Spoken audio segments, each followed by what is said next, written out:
Go ahead and get started here. So, hello everyone. I've done a few sessions so far, but if you do not know me, I am Robb. I am the AI advisor at ERP Suites. I've been with ERP Suites for about 5 years now, working in various different roles. I started in the product space, working with our JD Edwards products, clarity, scannability, and mobility. Then transitioned over into a data analytics, data consulting role, and was on that team for around 2 years before transitioning into the AI team, becoming the AI advisor.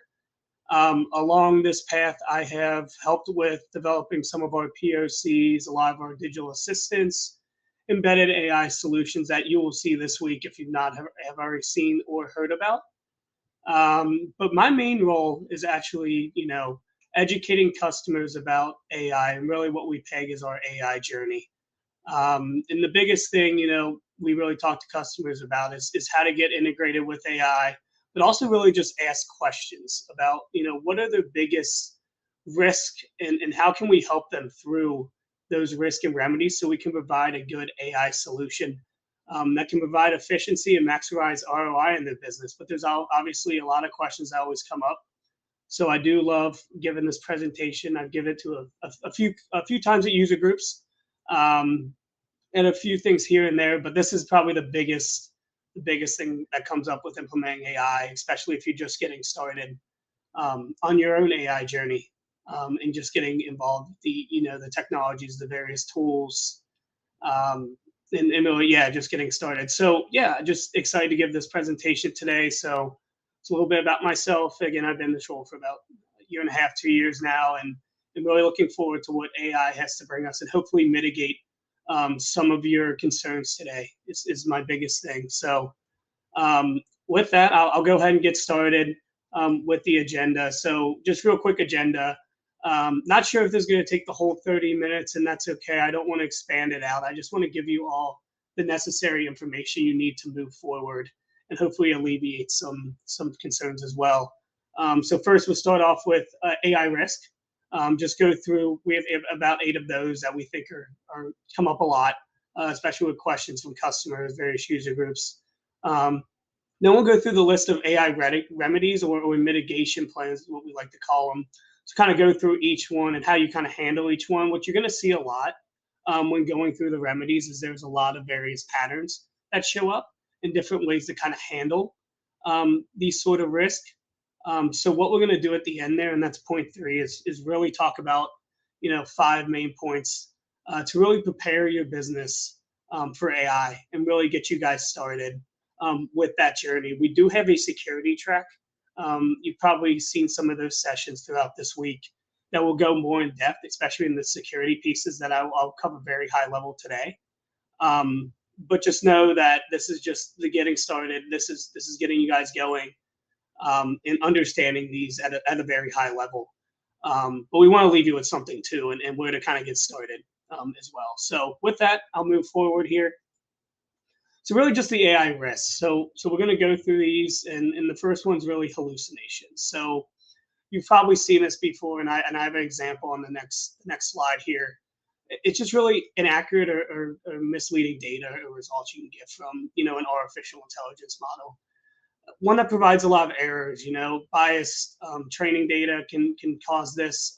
Really, one thing you got to think about, and especially another good example is using ChatGPT and whatnot. Sometimes the data it comes back with is just somewhat correct. Sometimes it's always correct, and sometimes it's not correct at all. It just really depends, especially with these open AI solutions here. What could happen as far as hallucinations, because really what it does is when it doesn't know the answer, it provides a lot of assumptions. It's all assumptions. They could be correct or incorrect. It really just depends, but it's all about really picking an AI tool that mitigates the hallucinations, and we'll go through that a little bit later.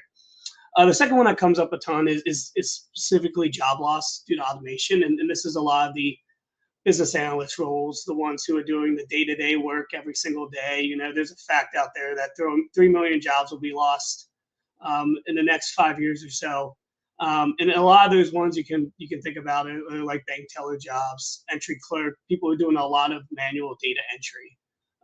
It's definitely a thing, but what people need to understand is it's actually, AI is around to enhance jobs, and we'll get into that a little bit further later on as well. Lack of data privacy using AI tools is also very important, especially if, as AI tools continue to develop, right? It's not all one size fits all. There might be, an Oracle tool out there that's very good, or a large language model like Cohere that we like to use here at ERP Suites. It's actually embedded in one of our digital assistants. Might not be so good at doing something as far as like data visualization and providing data insights for predictive analytics. So it just really depends. How can we kind of combine all these different AI solutions with your various data sources, with your various analytic tools? How can we combine them all together in the best way possible to minimize lack of privacy? Because that's definitely something that comes up when you start doing all these different integrations. And then AI bias. That's another big one. It's when your data is really, it's skewed in a certain way to get results that you want but aren't actually correct. And that's the biggest thing, is like making sure your data is, complete and trained, so your results are indeed not inaccurate, right? And it just doesn't just produce, the models don't just produce flat out wrong results. It is another big thing that definitely comes up, right? So having good quality data is definitely one. And then lack of data governance and compliance. And again, I mentioned it before. This is really huge inside of organizations, right? Big for like data breaches when you start to use things. I mentioned ChatGPT, but other large language models out there, other third-party systems that aren't integrated in your four walls. It could be a huge concern and a potential big risk as well. So doing it the right way is very important. And we'll talk later about an implementation plan and having that. And that's the biggest thing. And really just educating yourself as well on the security, the governance, and all the compliance rules that are out there. And it starts right here with AI Week when you're going to educate yourself on a topic like this that's so engrossed and so huge. And that's why we made it its own track during this week, because there's so much that goes into it, and it's so important. It comes up so many times when you talk to customers at various user groups. And the last one is loss of human intelligence. And this is an interesting one that we really thought about, but it's something that came up because it stands out in the sense that, we all at some way, shape, or form use ChatGPT or some form of AI tool every single day, whether it be to help you create presentations or help you write code if you're a developer, right? By the way, there's a good session out there that tomorrow on Code Assist. That's very good. That's a very good secure OCI tool. So if you're the developer out there, definitely look for that. But getting back on topic, it's all about not losing your sense of human intelligence, and just really going out there and still making those strategic business decisions and having AI help you in a sense, but not take over your entire job. Because again, it's not always going to be 100% correct. And that's the biggest thing. It's just understand that AI can help your job, but not fully take it over. Those two kind of go hand in hand when we really talk about this topic in general. Moving on, I thought this was really just a really fun hallucination example I love bringing up.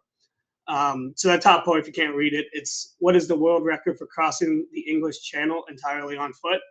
And this is what I mean by incorrect or somewhat correct results.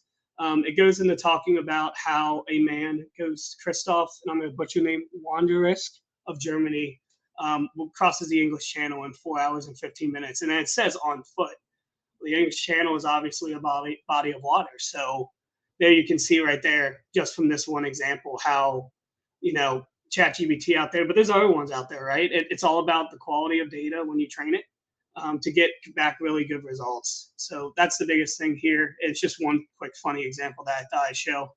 Again, because, it's a body of water. You can't cross it all on foot, but had the right idea. So moving forward, and again, I'll kind of go through each one. I kind of hit on a few on my talking points earlier, but just really steps to consider for each of these, right? So steps to consider when eliminate those hallucinations, those incorrect data sources. It's really restricting your data set to reliable and verified sources. It's whether your data sources are in JDE, in some other Oracle database, or in a customer service system. Salesforce is one I can think of off the top of my head. And if you need to bring in data, like economic data is another one we use for predictability and building out some models. Just make sure it's built in a secure data lake when you're reaching out to it, when you're connecting these models to them. Just making sure the data is reliable. It's all in verified sources. Another big one is continuous data validation, data cleaning, right? The one thing we really talk about when we build out AI solutions and where we like to start is definitely on master data management. It's just very important, right, for an AI solution to have good data to train on and have good master data management. I remember sitting in an Oracle session probably like a few months ago now. Maybe it might be longer. It might have been 6 months. The main tagline was "Data is gold," and that's really tried and true when you're building out any AI solution, whether it be a digital assistant or a document understanding tool or really any predictive tool that we have here at ERP Suites. It's all about starting with that data preparation phase. And this is a huge one. It comes to this third point as well. It's integrating that human integration loop. Making sure that whoever is building out the process, whatever human is involved in building out an AI solution, is involved in that entire solution. We want subject matter experts there when building out any tool because they are the ones who understand the process, they'll understand the data, they'll understand how it works. And that's really just the best way to build out an AI solution. I'll probably get into what I'm going to talk about later with the loss of jobs. It's really important to understand that we want people to be educated and be a part of building out AI solutions. And it's not, again, not a loss of jobs, it's enhancing jobs in the end. So those are the steps for illumination, and we're rolling into this point as well. It's really getting employees educated on necessary knowledge and skills of AI. It's not just the tools and technologies, it's how to really use them, right? And if they really want to, they can be involved in the whole model creation process as well. It just all really depends on how much customers, how much people really want to be involved. But it's all about promoting usability. It's not just, implementing an AI solution just to implement an AI solution. You want people actually using it and promoting it in your business, right? And then again, just effectively communicating to employees how, again, business, the business processes, business improvements, helping them make more strategic business decisions. They're not doing the automated and mundane task anymore. They're being efficient with their work, and that's really important as well. And then again, just implementing AI solutions gradually over time. I've mentioned it a few times this week already, but it's really the crawl, walk, run approach that we love to say. And phase 1, phase 2, phase 3 as well. Start with one specific flow, start with one specific process, with one specific data source or a small subset of data to really get your feet in the water with AI. Right. And then this will help in turn with everybody in your business top down from the executives, middle management, all the way down to the business users to really start adopting AI in the right way and really getting people comfortable as well. So, and another term we like to use here at ERP Suites is definitely just a quick win, something easy, something simple, something to start adopting AI so your competitors can see you have it, right? And gives you a big market advantage as well, competitive advantage in the market. So that's also very important as well.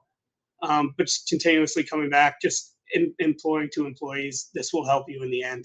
And again, it's all the right AI solutions as well. Like during my AI 101 session yesterday, I talked a lot about what we really see in the enterprise as strong AI solutions. Not everything's a good AI solution right now.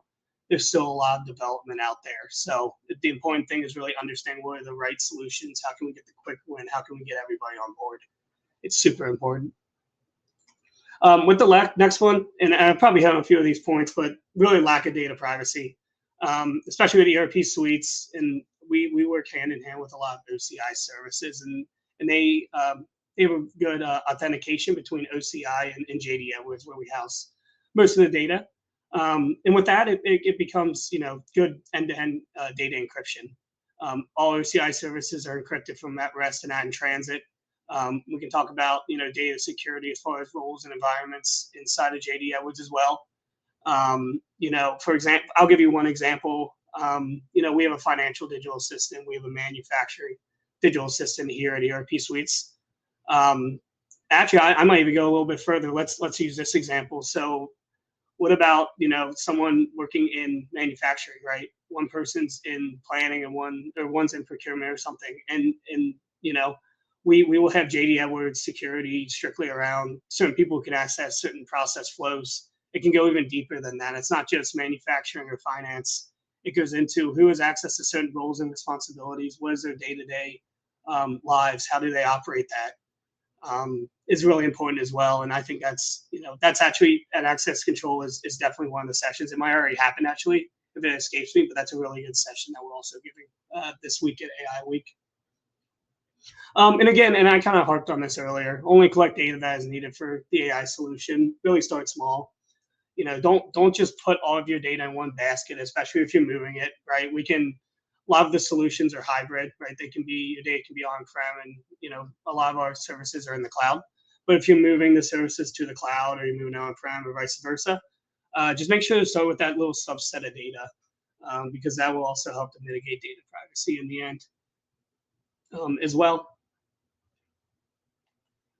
And then again, going back to that bias, right? So just making sure data sources, we're feeding the right data into data models before training them.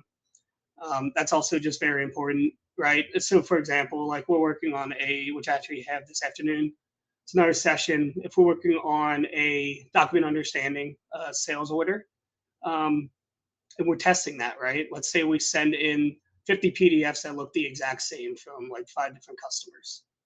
And then you send in 2 that are handwritten from completely different customers. Obviously, you're training it to read the other 50 and whenever those one PDFs come in, but the handwritten ones will be incorrect, right? It's all about having level training, right? When you send in your data and you start to train it, as well as just in the end, just master data management. It comes back to that as well. Will all help to eliminate bias. So again, it requires that human in the loop again. As well, just it being a part of this entire process. And again, as that last point says, refreshing and retraining our models as they go on, continuous improvement, continuous maintenance through AI solutions. You don't just build out an AI solution and then just kind of leave it be and use it, right? We want to build onto these. We want to make them better, but that all starts with really improved data and good data and continuous training. So that's very important as well when you're going to eliminate bias from any AI solution. And then lastly here, it's really just about steps for strong data governance. This is huge. Like this is what we hear from anyone in the business.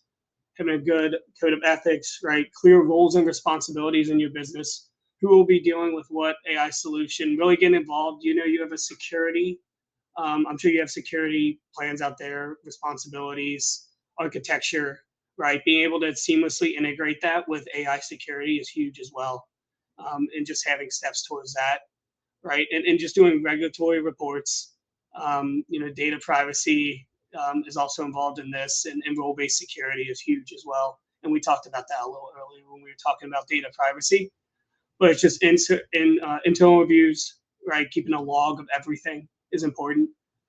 We like to say that a lot of our AI tools keep history logs, and it's true. Definitely use those, see how they're working. This will also help the train models as well. I know I'm getting a little off topic, but it's also very important in this space as well. So a very strong data governance, data security. Again, we have a whole security track where you can learn more. If the tracks have already happened, you can go listen back to those recordings as well, which are always very helpful. So with that, I want to leave you with kind of these 5. I know we went over a lot in a very short amount of time. But these 5 we feel are the most important for really preparing your company for AI. And it all starts with reliable data. No matter what solution you're getting into, it's really about discovery of a use case and understanding your data and where your data is currently at. Because it all starts with that. And I'll go back and I'll harp on it. The data is gold. Whatever process you're trying to figure out, whichever one you're trying to solve, whatever pain point you're trying to solve, it all starts with having good data management. Without that, you really can't start anything. Your data is skewed, right? You have bias, your data cleansing, and you have bad historical data. You're not going to have very good predictive metrics if you're building out, a machine learning model. And it's really important also just have good, reliable, and verified data sources as well. That's also a very big thing. And we harped on it a ton. It's all about human intervention from beginning to end. They know the process the best. They understand what it takes to eliminate, to fix that process and have good AI processes and how to really integrate AI. So having human in the loop through the training, through the testing, through the development, it's absolutely huge. And again, I'll harp on this. It's not about going out and building solutions for all of our customers. It's really about being advisors and educating them along the way so they understand what they're getting into and what sort of solution will bring them, the best ROI. So that's definitely huge. Is definitely understanding that process and understanding how human in the loop and how they will be involved in it. The third one is an AI adoption plan, and this one's very big. And I talked about it a little before. It's really about adoption from top down. Executives all the way down to the business users. Let's get educated. Let's start using AI. Where can it fit our business? How can it fit our 1 to 3 year plan? Let's figure out how we're going to start adopting it. Right? Are we going to get that quick win that I was talking about before, or are we going to adopt it all at once? Are we going to build out a 9-month AI journey where at a fixed time we're going to have 5 separate solutions? Or are we going to build one out in a month and start with that, which we hear a lot from customers is how they want to stop, but just really just having a plan before just jumping in and just building AI just to build AI is absolutely huge. And then I kind of mentioned before, AI adoption is completely different from AI roadmap. The road mapping plan is big as well. It's that 1 to 3 year plan. It's fleshing out those use cases, having strong discovery sessions where you really identify pain points to make the brainstorming for the AI use cases more impactful. Doing feasibility analysis, understand the impact versus level of effort when you go through use cases as well. Understanding the resources that might be involved. Hopefully you choose AI advisors like ERP Suites to help you through this process. But what resources will be involved in this? What are we taking away from other work that might be done, might be happening in your business is also a really important consideration, as well as budget. That's probably the biggest thing. A lot of companies have the budget for AI, but they're not really knowing where to get started with it and what all it takes. So really getting to know that. What is your budget? What are you trying to solve? What are the various processes you're trying to solve? Who would be involved? What security you need? It all comes in that AI roadmap. And I actually have a session tomorrow on an implementation roadmap, which would be very impactful for what that will sort of look like and how you can start building that out once you define a use case, which I had that session earlier today. So all very good stuff. And then again, just in with data governance and security. That's probably the biggest one we've seen. And it's really setting those security policies and procedures. Really guiding the company that everything is safe and secure with AI. We talk a lot about AI encryption. I think I mentioned before.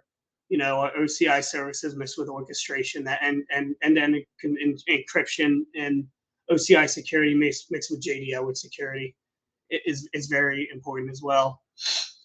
And just understanding as well. I don't think I mentioned this. It's really about understanding data ownership. Who really owns that data in the end for a various data source? If you're bringing in data from multiple data sources, right? And then again, data security and quality issues, right? It's important to understand all these things. They all come under the same umbrella and are informed here. So just understand that data and security governance is also very important when building out an AI solution for sure. And again, check out all of the security sessions this week. They're all very impactful. And then lastly, just how can we help? So talk with us. We'll be at Blueprint. We got a booth down there. I'll actually be down at Blueprint as well. Multiple user groups. We'll have sessions, I'm sure, later this year on AI. Might see you guys out there as well. So looking forward to that. And lastly, we have a video podcast. It's actually out on YouTube. It's at ERP Suites as well. It's on YouTube and Spotify. I've made a few appearances on there. It's not just AI. It's application managed services. It's our advising practice. It's configurator. It's really anything. So get a look at that podcast as well that we just started. Also good information as well as visit our website as well. ERPSuites.com. Got a lot of good demo videos that we're showing this week on AI, and and other things. So, and if you want, also just real quick plug, I don't have it on this slide. We do have an AI starter guide out on our website as well. So if you need access to that, that's really everything AI journey to get you started, wherever you may be on your AI journey. So, and with that, I think that's everything. Any questions?